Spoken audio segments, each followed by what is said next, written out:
con potencia de señales y prodigios, en el poder de la palabra y del Espíritu de Dios, de manera que desde Guatemala hasta los confines de la tierra, todo sea lleno de la gloria de Dios.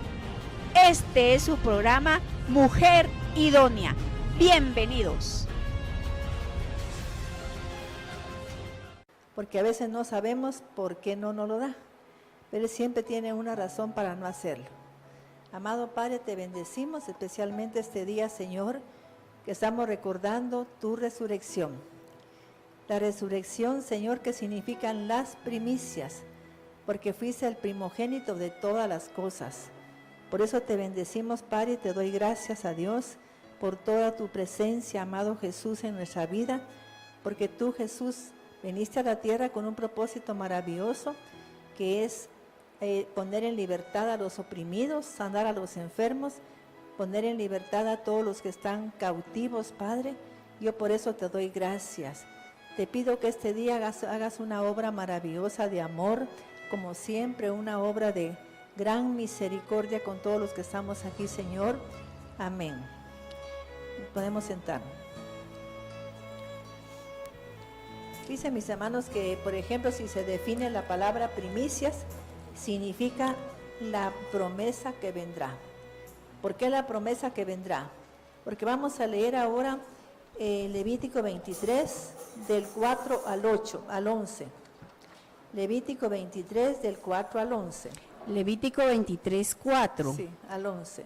Estas son las Moadim, citas divinas, fiestas, eventos, celebraciones, fechas, reuniones solemnes de Yahvé. Las apartadas. Dicen mis hermanos que voy a aclarar porque mucha gente dice que esas fiestas son de los judíos, pero aquí claramente dice la palabra en Levítico, y no sé si ya les conté hace una semana que hicieron un estudio de la palabra de Dios y sacaron los códigos divinos, y entonces vieron que en todos los códigos, tanto de por ejemplo, Génesis, Éxodo, Números y Deuteronomio, habían eventos así a nivel mundial, pero en Levítico no había nada. Era como que estuviera cerrado, fíjese. Y cuando revisaron por qué, es porque ahí está la santidad de Dios, está la ley divina, la instrucción divina. Entonces no podía pues aparecer así nada más, fíjese. Así es que yo bendigo al Padre. Dice que, por ejemplo, está hasta que todo lo que podemos recibir si hacemos tal cosa, todo está ahí en Levítico. Y por eso es el libro de la instrucción divina, la que tenemos que seguir. Vamos a leer aquí Levítico 23, del 4 al 11. Amén. Estas son las citas divinas de Yahvé, las apartadas convocaciones, que proclamarán en sus tiempos señalados. En el mes primero, el día 14 del mes por la tarde, es Pascua de Yahvé. Y el día 15 del mismo mes es Had Hamatzot, la fiesta. Yo quiero que se les grabe que el día 14 de Abib o de Nisan fue la Pascua. Fue cuando fue ofrecido pues el sacrificio de los judíos, y ese mismo día murió nuestro amado Señor Jesucristo, ese mismo día. Y el 15 ya es el día de panes sin levadura. Y si vemos el calendario de este año, eso cayó el jueves. El día pues 15 cayó jueves. Amén. ¿Tenés ahí el calendario? Sí, aquí está. Sí. Vamos a revisar. Lo que pasa es que nosotros seguimos el calendario gregoriano. El calendario gregoriano lo inventó Constantino, cuando fue pues emperador romano. Entonces él decidió cambiar las fechas de Dios y hacer un calendario donde se iba a regir la Iglesia Católica pues por él, que es el calendario gregoriano, pero no tiene nada que ver con el calendario de Dios. Recordemos que él puso que el día 1 de enero era el inicio de año, y Dios, ¿qué dice al respecto? ¿Cuándo dice que es el inicio de año? En el mes primero, el día 14. Primero, fíjese. En este mes, o sea, de 16 de marzo, que empieza el calendario hebreo, para el 15 de abril. Ahí es donde empieza el calendario. O sea que ese es el que dice él, que es el día ¿de qué? Donde inicia el año. O sea que todo lo cambiaron ellos. Amén. Levítico 23:6. Y el día 15 del mismo mes es la fiesta de los panes sin levadura, Sí. a Yahvé. 7 días comerán panes sin levadura. El primer día será de apartada convocación. No harán ningún trabajo. Durante 7 días le presentarán ofrenda encendida a Yahvé. En el 7º día será apartada convocación. Ningún trabajo harán. 9. Y Yahvé habló a Moisés y le dijo: habla a los hijos de Israel y diles: cuando entren en la tierra que les doy y recojan su cosecha, traerán una gavilla de los primeros frutos al sacerdote. Y él mecerá la gavilla en presencia de Yahvé. De esta manera le será aceptable al día siguiente del primer día festivo de la Pascua. El sacerdote la mecerá. ¿Al día siguiente de qué? De la Pascua. Del día festivo de la Pascua, pero esa sería la Pascua judía. Entonces, mis hermanos, que es el día de resurrección de Cristo. Entonces había que presentar ¿qué? Los primeros frutos, la primicia. ¿Y cómo se tenía que presentar al sacerdote para que la meciera? ¿Por qué razón se tenía que mecer? Porque dice que al mecerla se mira hacia el norte, sur, el este y el oeste. Entonces se presentan los 4 puntos cardinales. ¿Para qué? Para evitar los rocíos perjudiciales y los vientos también perjudiciales, porque a veces que hay vientos que botan toda la cosecha, que le hacen daño tanto a la cosecha, y también hay rocíos que hacen tanto daño cuando son rocíos perjudiciales. Es para proteger la cosecha que usted tiene este año. ¿Estamos entendiendo? O sea que cuando aquí ponga las cosas y se van a mecer, dele gracias a Dios, porque en ese momento estamos nosotros haciendo un acto profético para que usted tenga bendición y sobreabundancia, porque lo que trae la primicia es sobreabundancia. El diezmo lo que hace es reprender ¿qué? Al devorador. ¿Qué sería un devorador? Una plaga, una peste. Y por ejemplo, en el caso de la ofrenda es para reprender ¿qué? Al destructor. Y luego cuando se da la primicia, ¿para qué es? Para la sobreabundancia, para que sus graneros se llenen y sobreabunde la cosecha. Vamos a leer ahora Proverbios capítulo 3, del 5 al 10. Proverbios 3, 5. Dice, hermano, yo quiero que usted escuche esta enseñanza bien. Si en su corazón nace dar primicia, déla, y si no, no la dé. Porque todo tiene que ser cuando uno tiene gratitud a Dios. Yo le tengo mucha gratitud a Dios porque yo ayer comentaba algo, pero fíjese que yo me quedé en Guatemala a los 18 años sola. Se murió mi padre en un accidente. Yo no conocía a mi madre en ese entonces y tuve que luchar sola, estudiar y trabajar, y sabía que nadie me podía mantener porque no tenía quien me ayudara. Me habían apartado de mi familia desde que yo era niña. Mi papá se fue a vivir a un pueblo lejano y mi familia era de aquí de la Antigua. Entonces yo no tenía ningún anexo con ellos, ningún vínculo. Entonces yo sabía que no me podían ayudar, ¿verdad?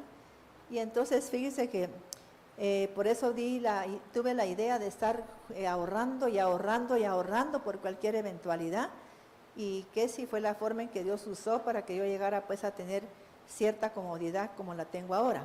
¿Estamos entendiendo? Y para mí el ahorro es muy importante. Además yo soy contador público, tengo una maestría en finanzas y tengo un doctorado. Entonces siento que la gente tendría que guardar dinero para invertir cuando sea grande, ¿verdad que sí?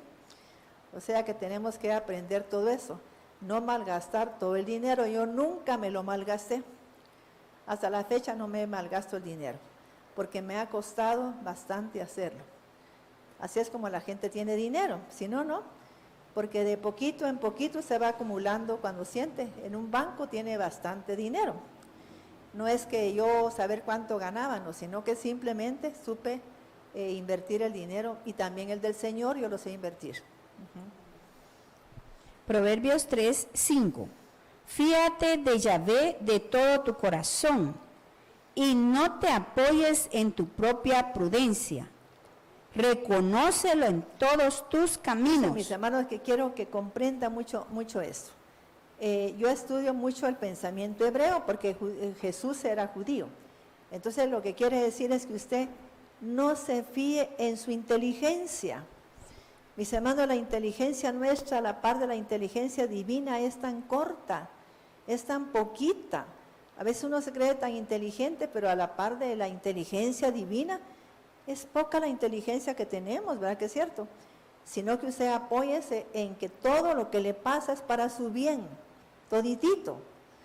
Yo quiero que lo vuelva a repetir Mirna, y si tenemos un lenguaje parafraseado, porque a la gente le cuesta entender esto. Si me viene un problema de que me cierran una empresa, es para mi bien. Dios sabe por qué lo está haciendo. Si me quitan un trabajo, Él sabe por qué. Si me van a quitar algo o alguna representación, Él sabe por qué, qué es lo que me está evitando. Pero nosotros no lo entendemos y nos ponemos así todas deprimidas y a alegar.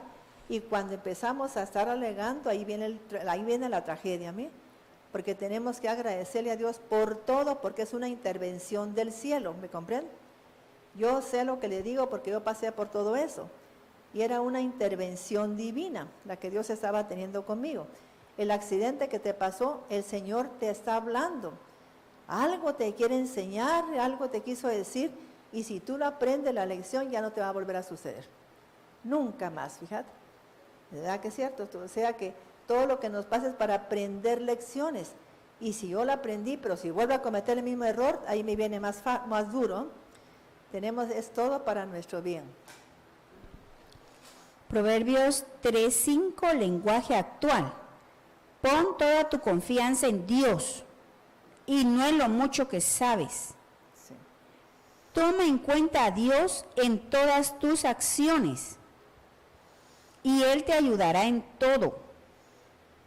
No te creas muy sabio, obedece a Dios y aléjate del mal. Así te mantendrás sano y fuerte. Demuéstrale a Dios que para ti Él es lo más importante. ¿Él es qué? Lo más importante. Dice, mis hermanos, que llegó una hermana, cierto día de la semana conmigo, y estaba atormentada por nada, porque hay que pensar las cosas que se hacen. Entonces viene y me dice, fíjese que tengo un problema, tengo que ir a tal lugar. Entonces le dije, vamos a orar y quiero que te tranquilices, porque si tú estás así tan excitada, tan nerviosa, vas a traer cosas malas en ese juicio. Tenés que tranquilizarte y agradecerle a Dios.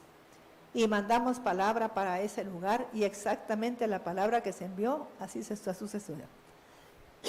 Pero tiene usted que tranquilizarse primero, porque si me pongo toda deprimida, ay, no saber qué me va a pasar, y peor si pasa esto, no esté profetizando nada. Déjele a Dios las cosas, confíe en Él, dígale, Señor, yo no sé, quizá cometí un error, pero ahora te pido por favor tu intervención divina. Y se va a dar cuenta que como usted es hijo, el Señor va a intervenir de una manera tan increíble. ¿Me cree usted? Sí, porque ella fue a ese lugar y regresó asombrada, que todo se movió a su favor, ¿sí?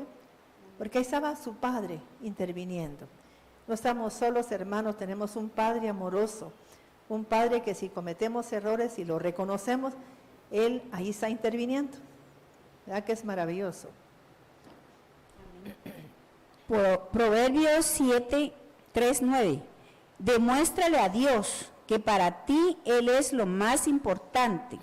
Dale de lo que tienes y de todo lo que ganes. Así nunca te faltará ni comida ni bebida. Amén. Amén. Leo en la otra versión. Dice mis hermanos que, por ejemplo, mi padre, cuando yo era una jovencita, él no era cristiano, pero oía siempre una emisora que decía nuevas palabras de vida. No sé quién se recuerda. Entonces ahí estaba Jeremías Pirish, y me recuerdo que a él le gustaba ese programa. Y cada vez que recibía, por ejemplo, 10 quetzales, apartaba uno en una iglesita. Y así ponía todo su diezmo y se venía a Guatemala a fin de mes a dejar ese diezmo.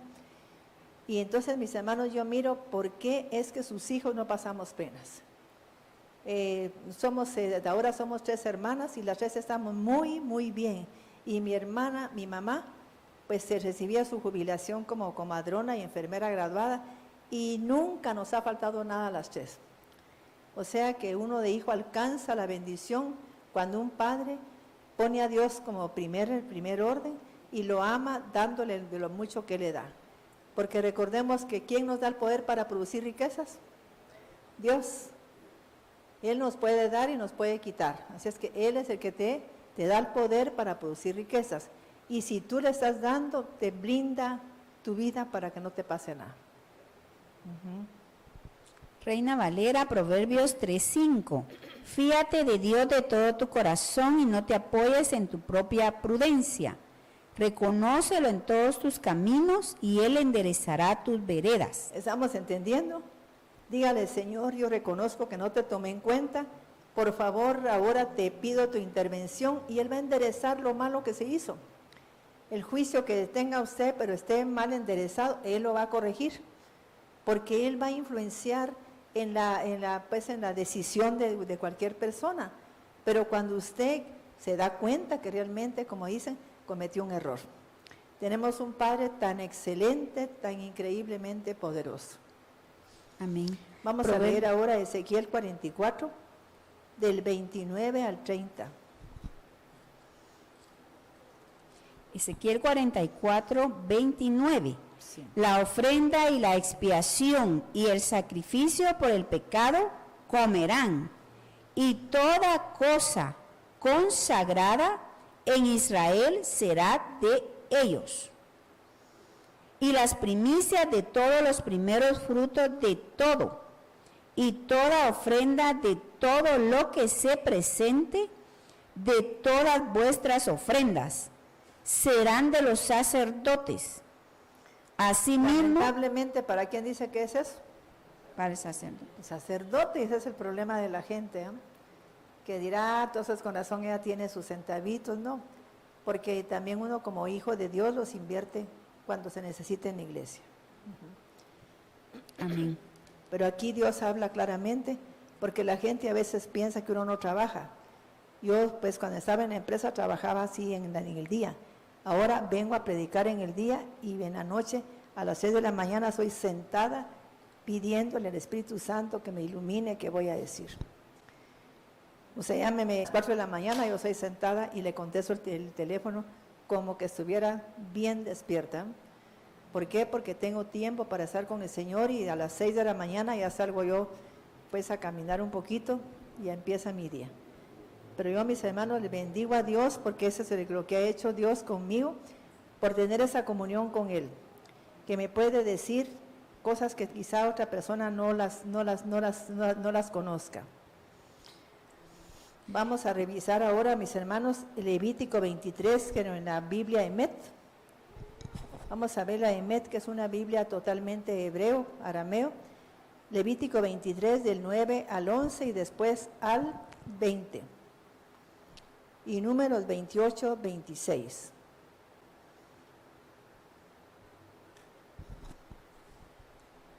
Levítico 29. Sí, Levítico 23, del 9 al 11. Levítico 23, 9. Dios le habló a Moisés para que transmitiese al pueblo. Transmíteles a los israelitas lo siguiente.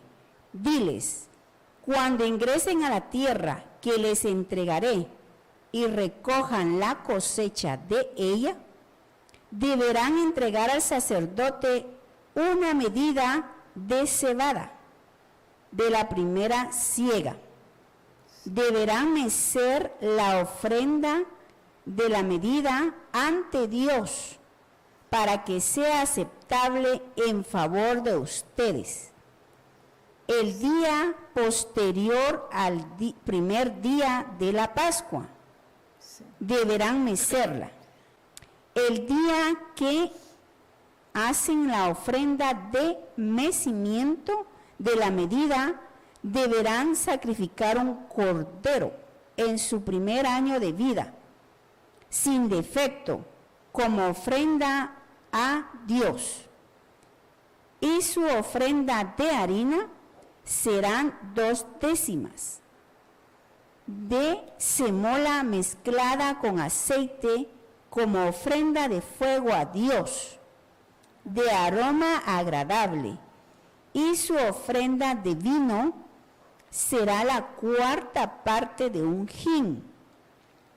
No podrán comer pan, ni grano tostado, ni grano fresco, hasta el mismo día en que presenten la ofrenda al Dios creador de ustedes. Es un decreto eterno para todas las generaciones y en todo lugar. Al 14. Vamos a revisar, mis hermanos, qué es Jesucristo en esta fecha. Vamos a leer Romanos 8:29. Para que vea que Él se celebra también que Jesucristo fue la primicia de todos los que han resucitado. Pero no crea usted que resucitó solo el alma de él o el espíritu. Resucitó en alma y cuerpo, ¿fis? Así resucitó nuestro amado Jesús. El primogénito de muchos hermanos, dice. Romanos 8:29. Romanos 8:29. Sí. Porque de antemano los conocía y los había marcado con la semejanza de su Hijo, para que Él sea el primogénito entre muchos hermanos. Y a los que predestinó, a estos también llamó. Y a los que llamó, a estos también justificó. Y a los que justificó, a estos también les dio la gloria. ¿Qué pues diremos respecto a estas cosas? Si Dios creador es por nosotros, ¿quién contra nosotros? Y si no escatimó a su propio Hijo, sino que lo entregó por todos nosotros, ¿cómo no nos dará con Él todas las cosas? ¿Quién acusará a los escogidos del Creador? El Creador es el que justifica. ¿Quién es el que condena? El Cristo es el que murió y también se levantó de entre los muertos, el que está a la diestra de Yahvé, intercediendo por nosotros. Exacto. Vamos a leer aquí 1 Corintios 15, del 20 al 23. Yo quiero que sepa quién es Jesucristo realmente y que resucitó en el día de primicias. Fíjense, todo se cumplió en Él, toditito. Por eso para Dios la primicia es bien importante, mis hermanos, porque es lo que hace que el ser humano sea tan sobrebendecido. Fíjense, ya le digo, a veces la gente dice, pero ya di el diezmo, ¿sí? Y fíjese que una vez yo estaba en una iglesia y estaba un pastor orando por el espíritu de pobreza. Yo dije, ¿sabe qué, hermano? Le voy a decir algo. Yo levanté la mano.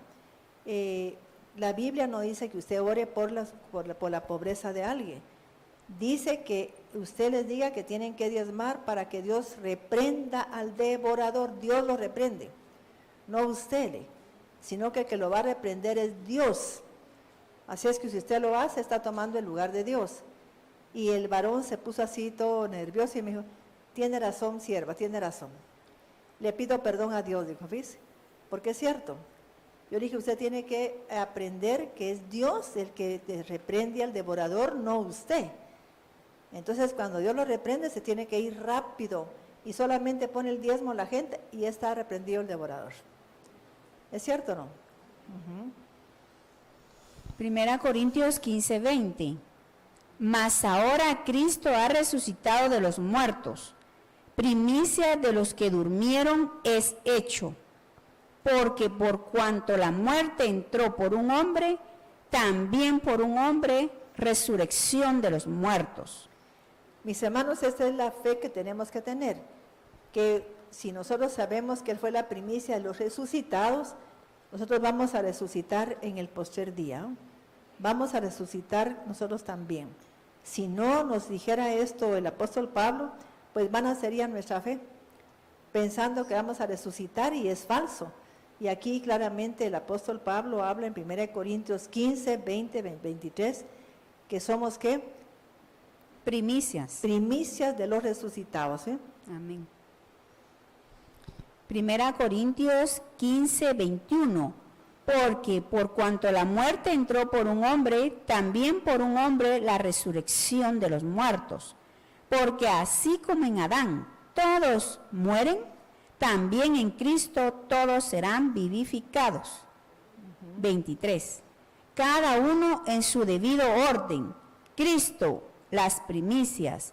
Luego los que son de Cristo en su venida. Exacto.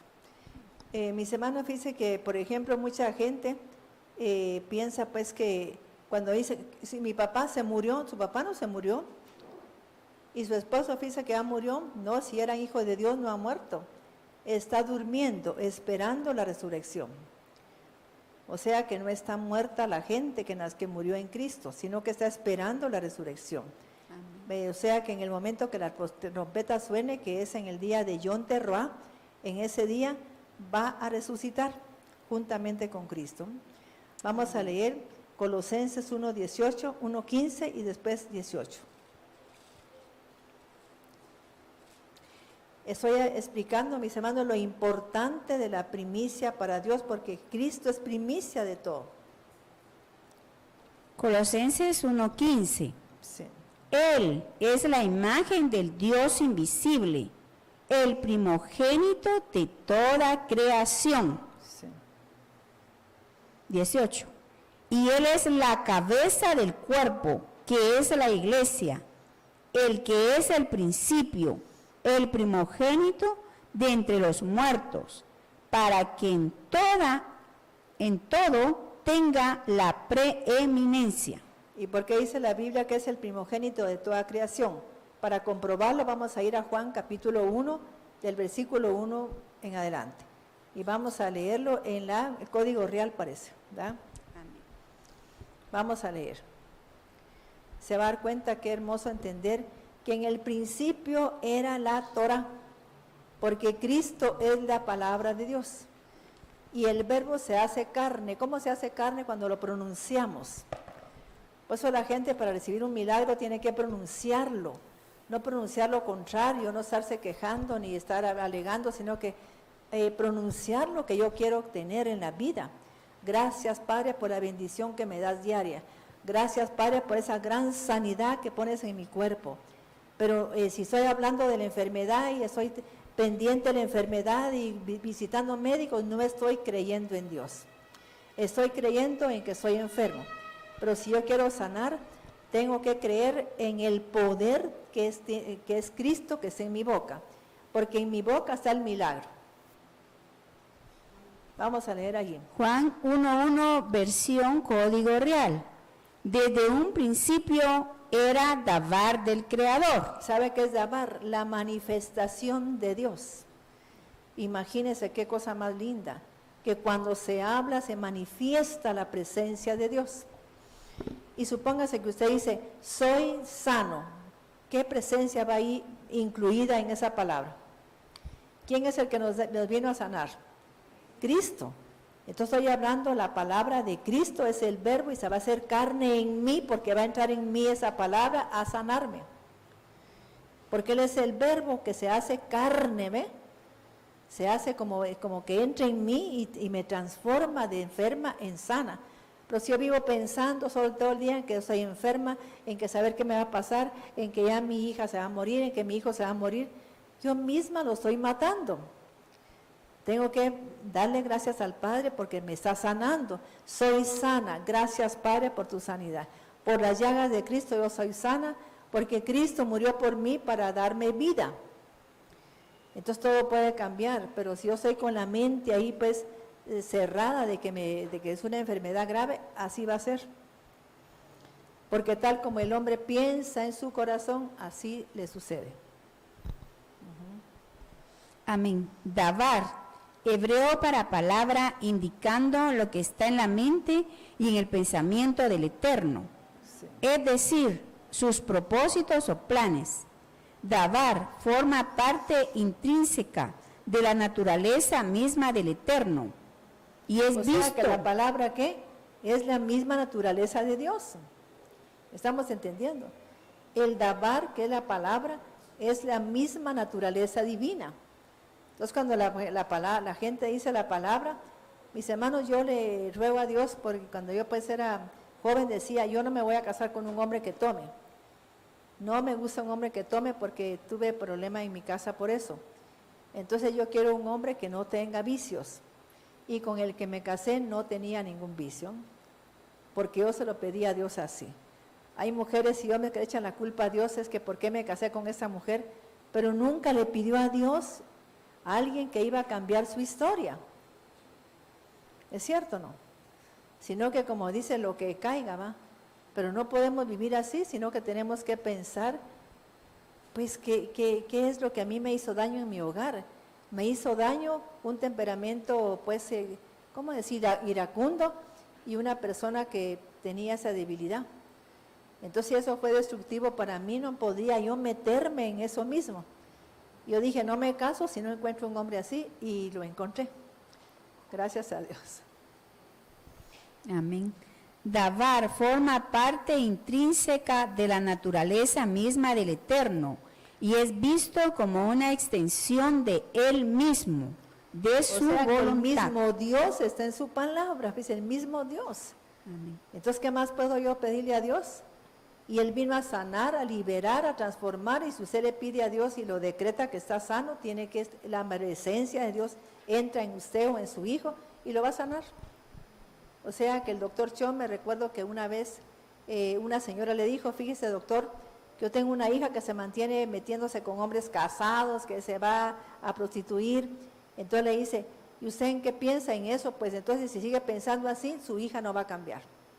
Empiece a agradecerle a Dios porque su hija es sana, porque su hija es una mujer sana. Póngala bajo la sangre de Cristo, póngala en la cruz y le pide a Dios que esa crucifixión crucifique el pecado que hay en ella. Y no esté pensando en absoluto que ella tiene ese problema. Decrete que es una mujer sana, una mujer sin vicios, decrételo. Y empezó ella a decretar eso y le dijo, cuando venga a su mente esa imagen, diga, pongo esa imagen llevo cautivo ese pensamiento a la obediencia a Cristo y lo pongo bajo la cruz divina, bajo la redención de Cristo. Y dice que regresó la hija como al mes totalmente cambiada. Dios le había cambiado totalmente. ¿Cuándo? Cuando ella ya no pensó igual. O sea que cambió su lenguaje y sus pensamientos. Pues dice la Biblia, deje el impío, ¿qué? Deje el nombre, ¿qué? Malvado, sus malos pensamientos, y el inicuo, ¿qué? Sus malos caminos. Tenemos que dejar eso. Y los caminos son las decisiones que tomamos en la vida. Amén. Juan 1:1, desde un principio era Dabar del Creador, y aquel Dabar estaba siempre ante el Creador, y el Dabar que ya existía era la expresión misma del Creador. Este existía desde un Mis hermanos, principio. una pregunta, ¿desde cuándo existía Cristo? ¿Ah? ¿Desde cuándo? Desde un principio. Desde el principio. Cuando dijo Dios, sea la luz, ahí estaba Cristo, Él fue el que alumbró todo. En ese momento Él se dio a manifestar y fue la luz. ¿Y qué hizo la luz? Miren mis hermanos, aquí del púlpito damos una consejería espiritual, no carnal. Dice pues, si hay una situación en mi hogar oscura, yo empiezo a decir, sea la luz, y se tiene que ir la oscuridad de ese lugar. Pero no tengo que estarme quejando ni va de hablar, es que ahí en mi casa todo es una desgracia, mire, porque lo va a ocurrir. O sea que tiene que decir, sea la luz, va a entrar la luz y va a echar la oscuridad. Si usted apaga la luz aquí en la noche y viene y regresa y pone un foco, con un foquito ya mira bien. Imagínese la luz de Cristo. echa fuera toda la oscuridad de la vida de cualquier persona. Y la enfermedad se llama oscuridad, el vicio se llama oscuridad y todos los problemas se llaman oscuridad. La pereza se llama oscuridad, todo lo que es dañino y negativo es ¿qué? Oscuridad. Entonces tenemos que decretar, sea la luz. Y va a ser la luz, y la luz va a alumbrar en usted y todo se va a aclarar. Con potencia de señales y prodigios, en el poder de la palabra y del Espíritu de Dios, de manera que desde Guatemala hasta los confines de la tierra, todo sea lleno de la gloria de Dios. Este fue su programa Mujer Idónea.